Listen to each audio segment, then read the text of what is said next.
joining us. It's Wednesday. Okay, so we are back to school sewing this week because my kids need all sorts of crazy things with them day to day. They need a bag for all their clean mess and a bag for their dirty mess, and they need to be labeled with names and clean and dirty. Yesterday we did kid-size face masks because that's the other thing we need. So today we are gonna make a little drawstring backpack that I can throw in as their laundry bag. And the pattern we're using today, I'm gonna show you a couple tips and tricks with it, but it's a whopping $2.50 Canadian, and you can get this pattern from us. And then you'll have all the instructions and it'll show you how to add the pocket, but I'm not doing the pocket on mine. But I thought that would be a good place to throw hand sanitizer so that there's hand sanitizer with their laundry bag when they go to change their mask on and off. So I might do a pocket when I get home, but I haven't decided yet if for sure mine are getting pockets or not. But maybe we'll get right into making a little drawstring bag because it's not going to take us very long. So I've cut 2 big rectangles and put them good sides together. And then the other prep work that I've done ahead of time is there's a casing at the top of the bag that the drawstring is going to sit in. The pattern has you just fold that over and stitch the ends shut so that you can have those clean edges and no raw edges. So we're just actually going to tuck those in as we build this. This is so ridiculously easy. So I'm going to have the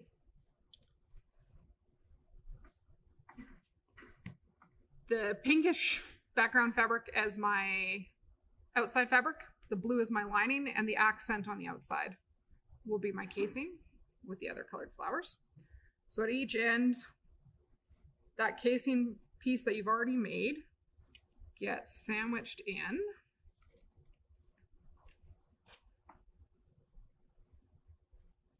I'm going to pin this because that would make me happier right now.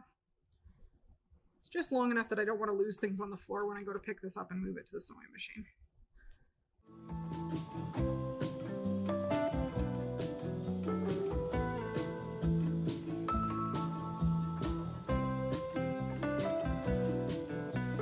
And this is going to be a fully lined bag without having to insert a lining. It's a really neat way of installing the lining.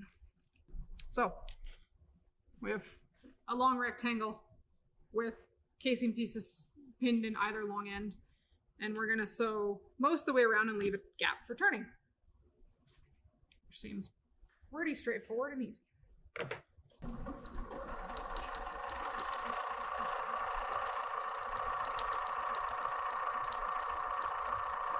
And there's actually no instructions on here as to seam allowance. So I decided the easiest seam allowance to sew on this particular machine is 3/8. And I'm just keeping the fabric aligned with the outside edge of the foot. 3/8 is a pretty normal size seam allowance for home dec and some garment type things. And I know my cord will still fit through my casing there.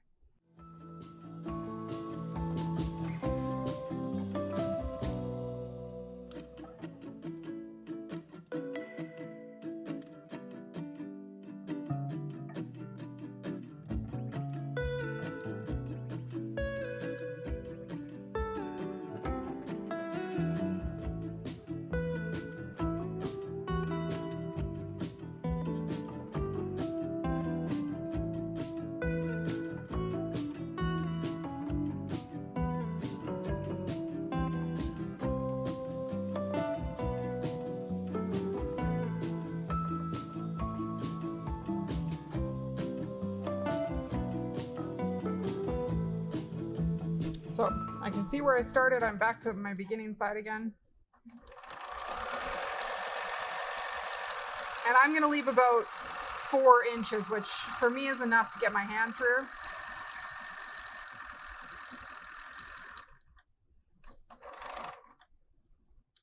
And then somebody yesterday noted a really good thing to do to baste through your corner I'm going to baste this line, and you can either do that by lengthening your stitch all the way, or some of your Berninas specifically have a basting straight stitch.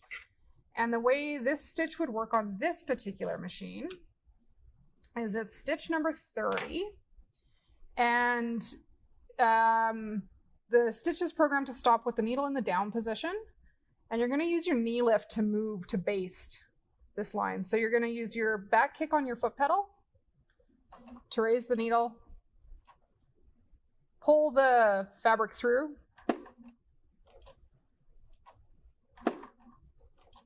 and this will take a single stitch, and you can move that baste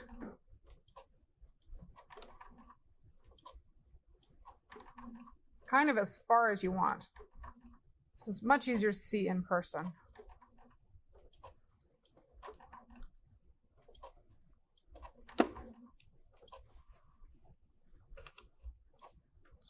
But then we have a long basting stitch, which is barely visible because I used white thread. But that'll give us a nice, easier line to press on when we press that in. This is where you can use that basting that you did to get this seam allowance pressed inward. And the rest of the seam will press in fairly easily as you go around. But having that basting line in there will just make that opening afterwards easier to keep flat when you turn it. So I'm not going to press my whole seam open like that, just where I had that basting. And then I'll pull that basting stitch out. Very, very easily. And then we'll turn the corners on this. Make a really solid little corner there. And then transfer it. We've got a nice solid 90-degree corner. I get to go all the way around and do that on all of them.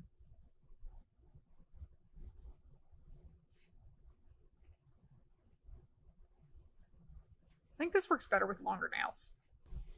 Okay, then let's turn that in right side out.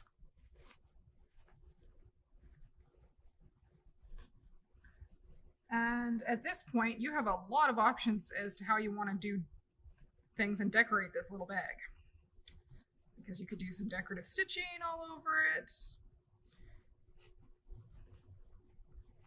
Just make it like a giant rectangle with casings at the end. So outside of my bag is this lovely red backgrounded floral. And we're going to press this all flat. This is where my opening is, and because I already pressed that when it was basted, those are already turning their way inward where they need to be.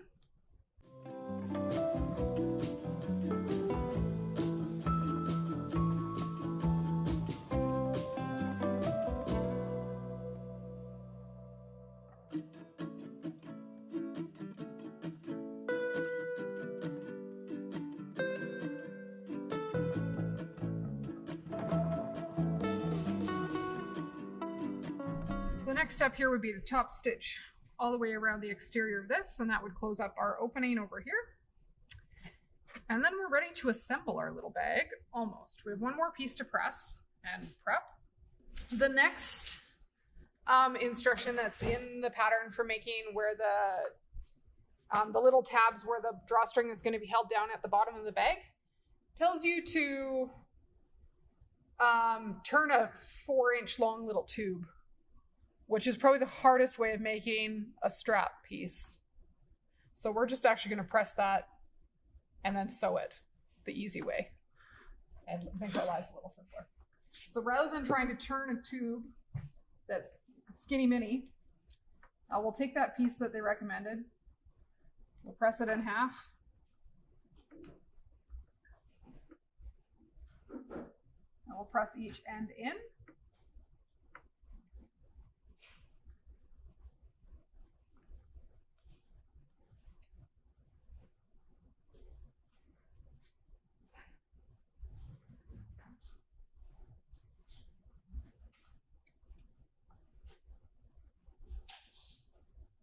And then we can just sew that shut rather than trying to turn a tube this big. Because that will be much, much easier. Let's sew that up and then it's ready to put in the machine when we're ready.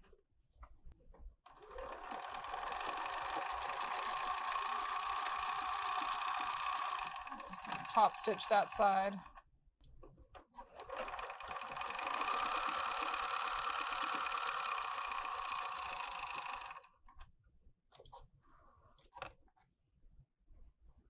And now I can cut this down into 2 little strap pieces, which was much, much easier than sewing a tube. Magic! So those will be enough to hold our cording when we go to assemble our bag. So from here to here, we are sewing this side up and this side up with our little tabs inside. And we can stitch this, we can top stitch the whole thing. So we'll do both of those and then we'll have a really magical little bag in a moment.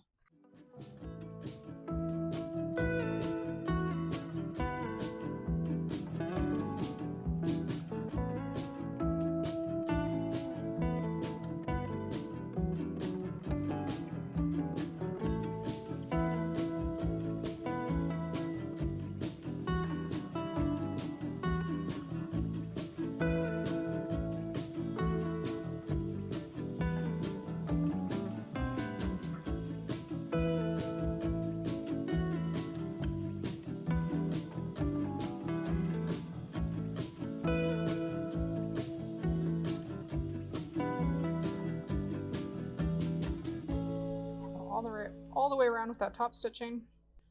And then we're ready to make the magic happen. So fully lined bag, no weird seams to close up when you're all done. Our little tiny tabs. We're gonna do right sides together.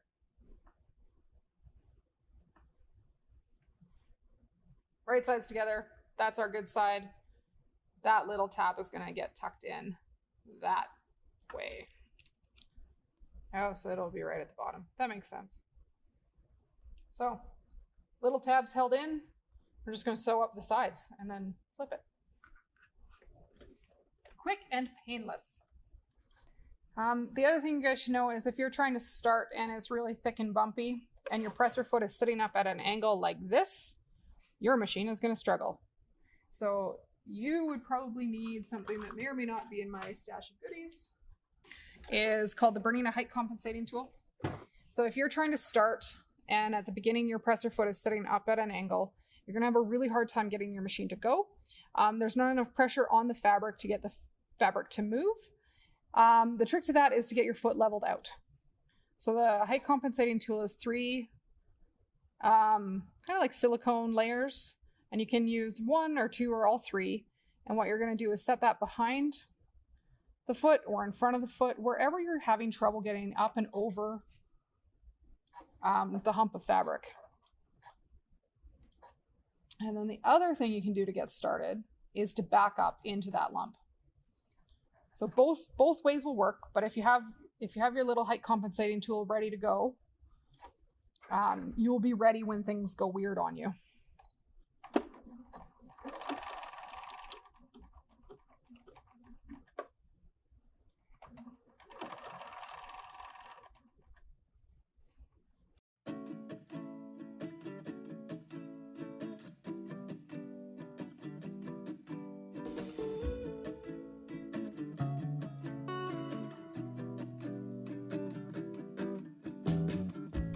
So, side 1 is done.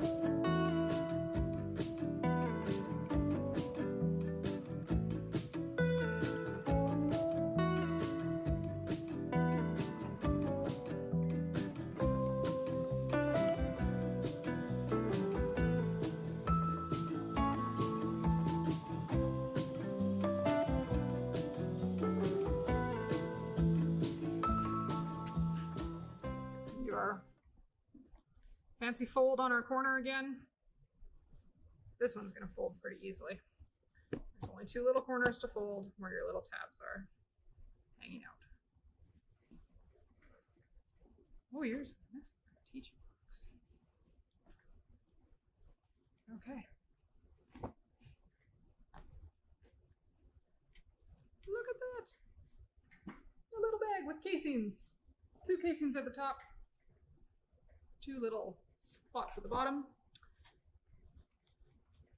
And then I've cut the magical right amount of cording. It's everywhere.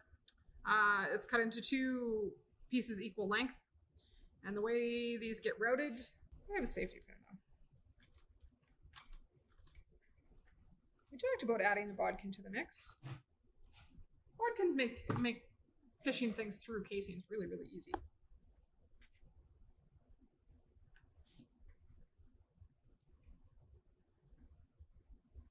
Our first piece of cording is going to go, it's going to have both its tails at the same side and I'm going to go through both pieces of casing.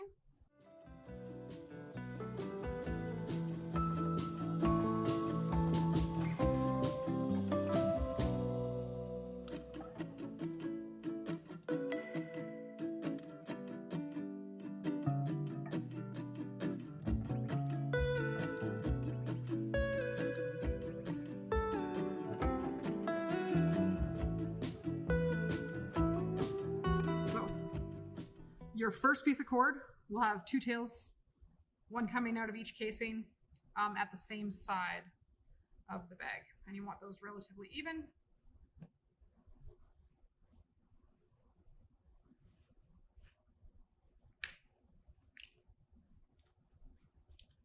And then your second piece of cording is going to go the opposite way, where its loop will be over here and its tails will be over here. So both cords go through both casings in opposite directions.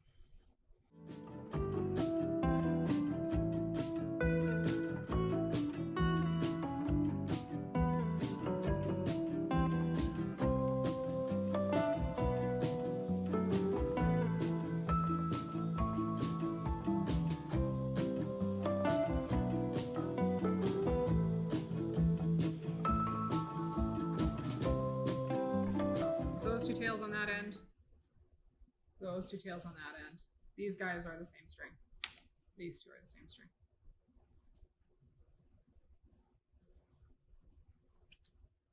And then on each side, take those and fish them through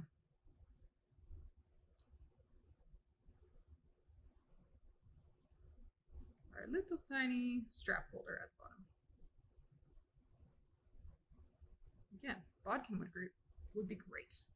Some other fun ways you could embellish this bag beyond the pocket that comes on the pattern. You could go, we could do some heat transfer vinyl on it. If you're not up to embroidering. Ooh, maybe we'll do some heat transfer vinyl on it. That'd be fun. Maybe sparkly vinyl. Maybe we'll make another one. These are just gonna get tied in a knot.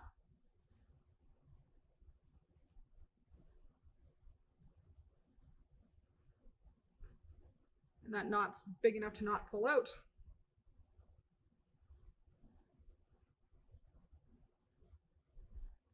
And the knot on that one is big enough to not pull out. And then once you get those cords friendly with each other and all the same length, our little backpack's ready to go. This bag, probably not the colors I would give to a 5-year-old, but it is really pretty fabric. The pockets on the front with the it's actually a double pocket. It's a little pocket along with a Velcro pocket. No, it is decorated. There's a running stitch on it, and it feels like it has a little bit of batting in it. So you could add details like that. This one, again, really, really bright. And Velcro pocket and other pocket. So lots of places where you could add a name. If this needs to say clean or dirty, there's lots of ways of adding that on, whether it's with stitching or good old Sharpie or heat transfer vinyl or some applique. So don't be afraid to jazz up your fancy little bag. that is the fun stuff today. Tomorrow we're going to make some hair accessories. Because who doesn't want their mask to match their scrunchie? Not that I can wear a scrunchie these days, but we're doing a scrunchie demo tomorrow because that will be a riot. So thank you for joining me. Be safe, be kind, be calm. Take it easy this week with school starting back. Thank you for joining me.